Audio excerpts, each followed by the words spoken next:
Patuloy ang pagkwestiyon ng Kamara sa confidential and intelligence funds ng iba't ibang ahensya ng gobyerno.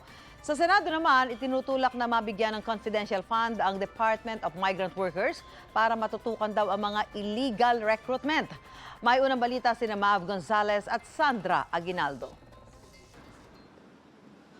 Ayos lang daw sa ombudsman kahit mas mababa ng 1.7 billion pesos ang inilaang pondo sa kanila ng budget department kumpara sa hiling nito. Bahagi niya ng 51 million pesos ng confidential fund na gagamitin daw ng ombudsman sa pag-iimbestiga sa mga reklamong katiwalian. Pero tanong ng isang mambabatas, paano raw nababantayan ang paggastos ng pondong ito? Ang utos kasi ng Commission on Audit o COA at Budget Department dapat iulat ng may supporting document sa Intelligence and Confidential Fund Unit sa ilalim ng COA kung paano ginastos ang confidential fund. Pero sabi ng Ombudsman, wala pong nagsabi sa akin na mag-submit po kami ng resibo dahil paano ko po reresibuhan ang isang intelligence officer na sinuyo ko tingnan ang isang bagay o isang kaso.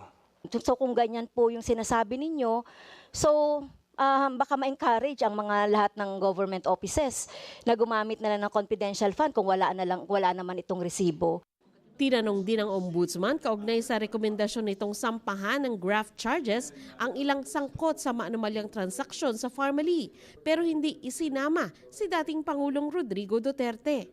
It is said that he prevented some officials to attend the investigation. What is constitute evidence against the former president? By relating this order of the president for them not to attend the Senate committee hearings cannot be translated, Your Honor, into an activity that is where the President is directly involved in the purchase of the test kits, Your Honor.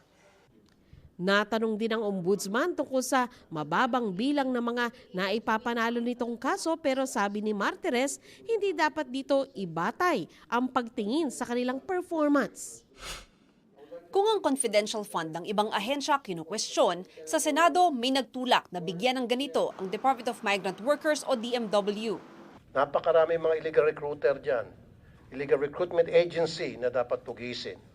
Napakarami dyan mga scammer na ang binibictimize ay mga OFWs. Mas kailangan nila ang confidential fund.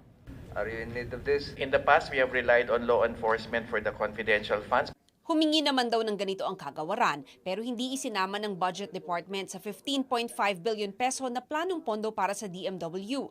Kung magkaroon, pwede itong gamitin sa Migrant Workers Protection Bureau na tumutugis sa illegal recruiters. Hindi lang po local operations kasi ang paggagamitan nito. Meron din po kaming mga international operations na kung saan yung migrant workers offices namin ay dapat kasama din po namin sa pakikipaglaban-laban sa illegal recruitment at trafficking in persons. Kailangan din po nila ng confidential funds. Okay. Pero may agam-agam ang ilang senador sa confidential funds. If the Bureau cannot do its part to function and indeed would ask for confidential funds, then I have to be convinced first because this is just the first year of the implementation. I have yet to see the rationale and basis for it. Maging example tayo na civilian departments, do not do this. Dapat iwan na lang natin sa mga those departments or agencies that are concerned in national security. Okay? Mr. Chair, yes. I will be bereft of my personal honoring of Sec Toots if I don't put this on record that when she was alive, she was against also taking in confidential funds for the DMW because she believed that within our mandate and if we work with law enforcement agencies, we will be able to do this mandate. Sabi rin ni Senate Minority Leader Coco Pimentel, dapat nga bawasan pa ang mga ahensyang tatanggap ng confidential at intelligence funds. Tatalakayin muli sa susunod na linggo ang panukalang budget ng DMW. Ito ang unang balita. Mav Gonzalez, Sandra Aguinaldo para sa GMA Integrated News.